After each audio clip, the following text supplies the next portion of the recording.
Claudio Lozano, la economía es un tema excluyente, se dice a veces, ¿no? Pero hay que ver quién lo dice. Por lo tanto, ¿cuál sería de alguna manera la evaluación que ustedes hacen sobre lo que se conoció recientemente sobre la pobreza en Argentina? Por suerte ya no estamos trabajando sobre estimaciones ni sobre muestras más chicas, sino que la encuesta más importante que existe a nivel nacional respecto a la situación social y laboral de la Argentina, que es la encuesta permanente de hogares que lleva adelante el INDEC, ha dado la información desagregada de los primeros 3 meses del 2024. Lo que está mostrando esta encuesta es que, comparado con el final del gobierno anterior, en donde ya la situación era una situación complicada, se han agregado, digamos, en situación de pobreza en la Argentina, 8 millones de personas, completando un cuadro de unas 27 millones de personas que están en situación de pobreza en nuestro país, 55% de la población.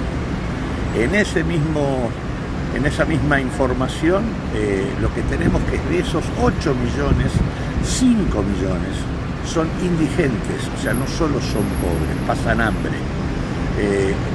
Lo que estamos viendo en esta situación, que resultado de las políticas aplicadas por el actual gobierno, es que no solo hay un empobrecimiento de capas importantes de la sociedad, porque hay 8 millones de personas más, sino que lo que hay es un empobrecimiento de los pobres. O sea, los pobres son cada vez más pobres. Y eso se ve incluso cuando miramos el tema de los pibes. Estamos hablando del 70% de los pibes en situación de pobreza, de los pibes, de los niños y de los adolescentes menores de 18 años, y del 30%, 3 de cada 10, que están en situación de indigencia, de hambre. Pero los 2 millones de pibes nuevos que se agregaron a la pobreza en los últimos meses son 2 millones de pibes que cayeron bajo la línea del hambre. Son 2 millones de pibes indigentes. Entonces, el primer dato fuerte que surge es que no solo hay empobrecimiento generalizado, sino empobrecimiento de los pobres y crecimiento acelerado del hambre en la Argentina. El otro elemento muy importante que arrojan los datos es que el 45%, casi la mitad de los que trabajan en la Argentina son pobres. Es decir, trabajando en la Argentina sos pobre. Es 9.500.000 trabajadores están en situación de pobreza, y prácticamente el 13% de los trabajadores son indigentes. Es decir, tenés 2.800.000 trabajadores en situación de indigencia. Entonces, en este sentido tenemos 27 millones de pobres, 10 millones de hambrientos, y tenemos un cuadro donde trabajar en la Argentina no implica no estar metido en la problemática de la pobreza y del hambre en nuestro país.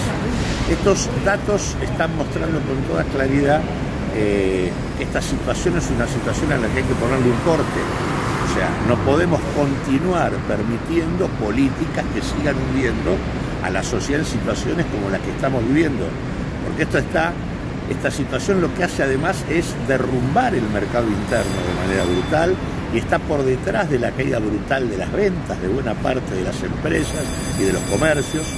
En este mismo proceso se han perdido 10.000 empresas, dominantemente pequeñas y medianas empresas, y se han destruido 276.000 puestos de trabajo registrados. Porque antes dije 45% de los que trabajan son pobres, pero si uno toma los asalariados formales, que son los que están en mejor situación, el 33% de los que trabajan en blanco, con todos los requisitos legales existentes, están en situación de pobreza. Claudio, dice usted que a esta situación hay que ponerle un coto. ¿De qué manera imagina esa solución?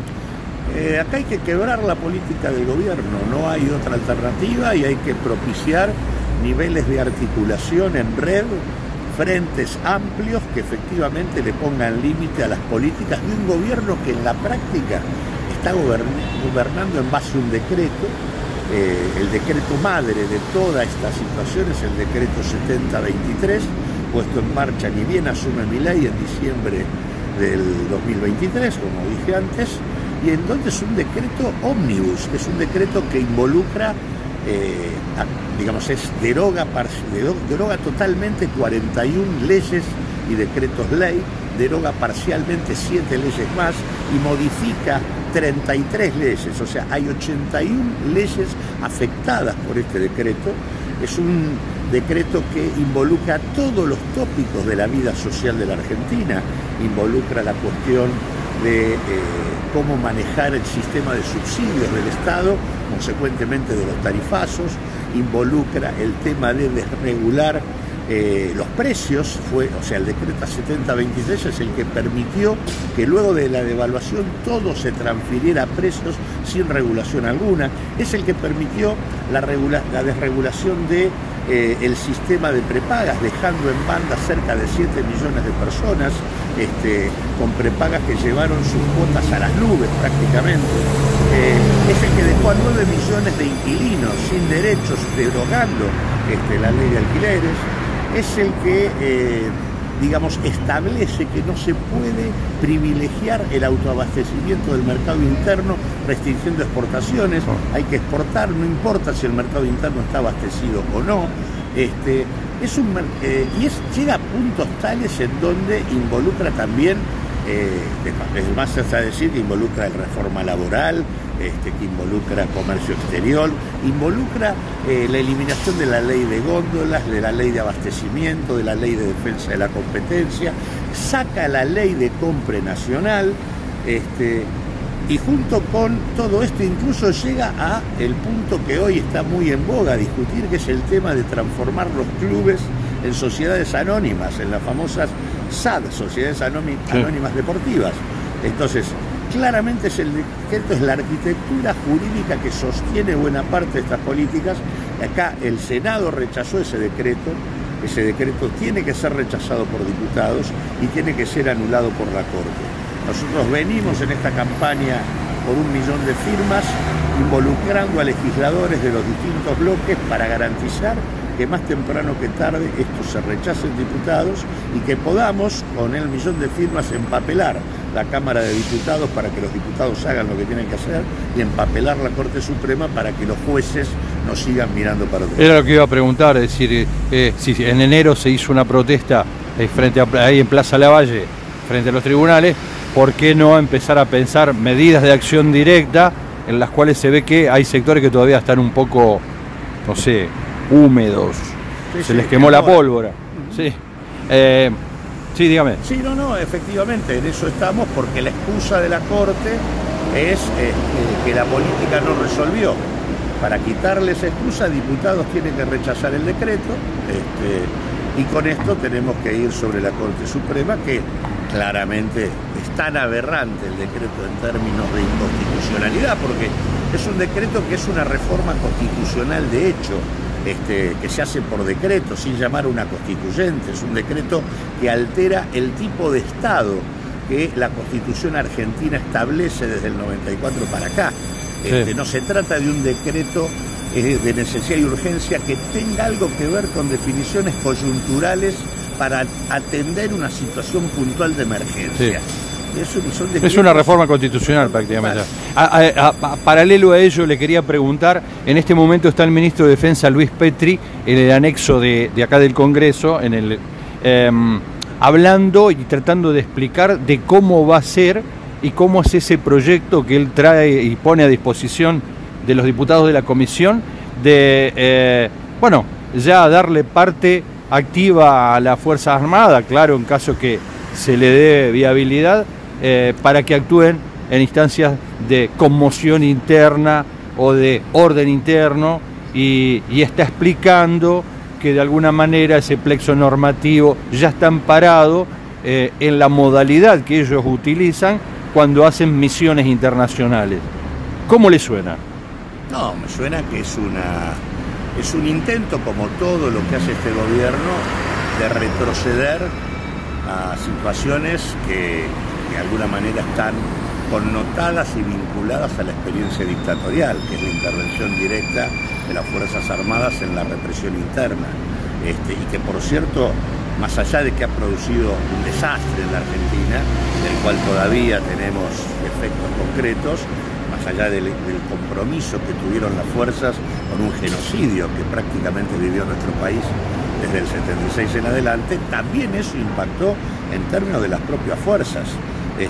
La verdad es que las Fuerzas Armadas no están preparadas para la discusión del conflicto interno, no es esa su función ni su misión. La discusión de fondo para ese tipo de cuestiones tienen que ver con las fuerzas de seguridad. Esa es lo que hay que discutir. ¿Qué tipo de reforma necesitan las fuerzas de seguridad?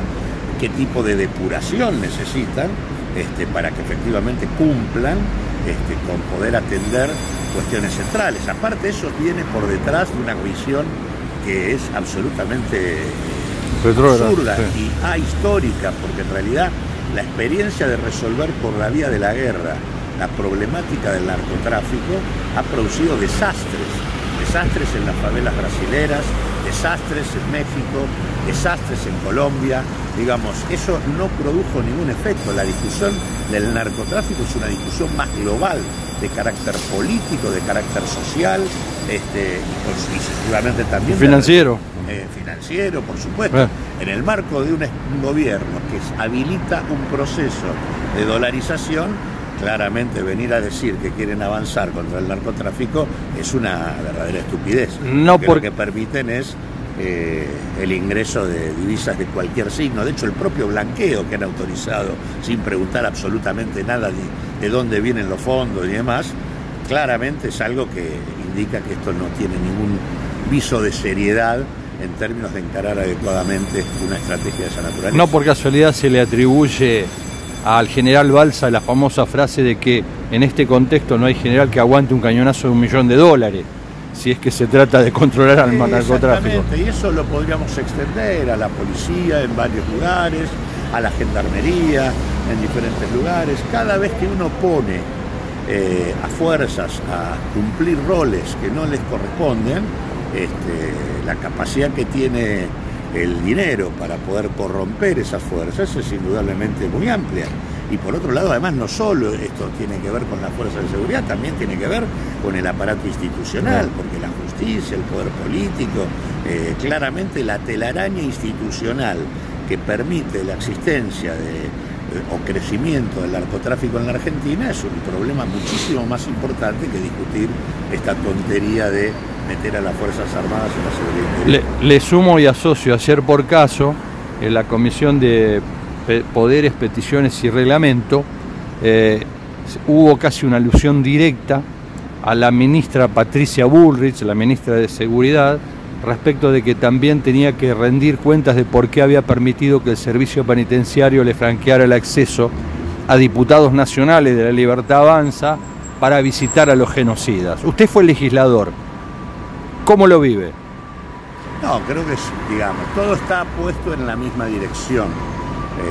Nadie puede desenganchar la intención de romper el límite que la democracia puso entre seguridad interior y defensa de lo que implica tratar de borrar la historia respecto al genocidio, a la memoria y la verdad y justicia que en todo caso la Argentina los argentinos supimos instalar como base de la discusión democrática, y en este caso, claramente los legisladores que fueron en delegación a ver a conspicuos represores, claramente merecen una sanción disciplinaria que desde mi punto de vista implicaría expulsarlos de la Cámara. Yo fui parte de la Cámara de Diputados que expulsó a Luis Patti en su momento, por ser alguien involucrado en delitos de lesa humanidad. Acá, claramente, que se vaya a entrevistarse con estos señores para tratar de discutir un proyecto que les garantice la libertad, es francamente un despropósito que va a contramano de todo el proceso jurídico legal que la Argentina, todo el edificio jurídico legal que la Argentina construyó en materia de derechos humanos durante estos últimos 40 años. Y la verdad que las excusas de algunas diciendo que no sabían, francamente no hacen más que agravar el problema, porque la verdad que no, para uno puede entender que alguien con 20 años o con 25 años pueda no conocer la historia de nuestro país, pero no alguien que está ocupando una banca y que tiene la responsabilidad de decidir sobre la realidad de los argentinos y de las argentinas. No se puede, digamos, venir a decir, no, bueno, yo no sabía con quién me estaba entrevistando. Claro. Sí, me parece que eso no solo no es una excusa, sino que es un agravante, y me parece que la verdad que hasta el momento veo con preocupación que el bloque de Unión por la Patria, que es el que tendría que empujar este tema como tema central, no termina de construir condiciones de unidad interna como para llevarlo adelante con la potencia que debería. No hay ninguna duda en esto, ni puede canjearse por ninguna discusión de otro tenor, ninguna negociación ni acuerdo parlamentario. En este tema hay que ser muy precisos. El genocidio ha sido sancionado normativamente por la Argentina, jurídicamente y básicamente por los fundamentos que los derechos humanos instalaron en nuestra Constitución y en el edificio de la democracia argentina. Permitir que lo sigan vulnerando es permitir que sigan desarmando lo que hasta acá hemos conquistado. La última, y a título de cierre, si es en un minuto, vinculado con lo que está pasando, prescindiendo de todo este andamiaje, todos estos telones de fondo que se arman muchas veces y que se los utiliza mal, como en el caso de Alberto Fernández. Le quería preguntar, tal cual está la economía posicionada hoy y proyectada en los términos que conocemos, ¿qué es lo que más temor le causa de aquí a 30 días? El temor es que, digamos, no hay ningún tipo de situación en la que uno pueda, por la vía de la coyuntura que hoy tenemos, pensar en una perspectiva que resuelva en parte algo de la situación de deterioro que vive el conjunto de la sociedad, que claramente está viviendo un proceso de hundimiento en condiciones de pauperización realmente gravísimas. Se ve en la propia encuesta con la que empezamos esto, se ve en los hogares pobres e indigentes, cuando uno les pregunta por cómo se mantienen, la pérdida de importancia que han tenido los subsidios del Estado para cubrirlos. Hasta el momento que asumió este gobierno, el Estado cubría prácticamente al 46% de las personas pobres, casi la mitad llegaba. Bueno, eso bajó al 36%, bajó 10 puntos. O sea, se aceleró la pobreza y descendió el aporte estatal para tratar de paliar parte de esta situación. E incluso hay un descenso similar en lo que es la entrega de mercaderías y de alimentos. Claro. Se aceleró el hambre, pero decreció la apoyatura en materia de alimentos que el Estado venía realizando. Más de lo mismo, digamos. Sí, claramente estamos frente a un genocidio por planificación de la desigualdad.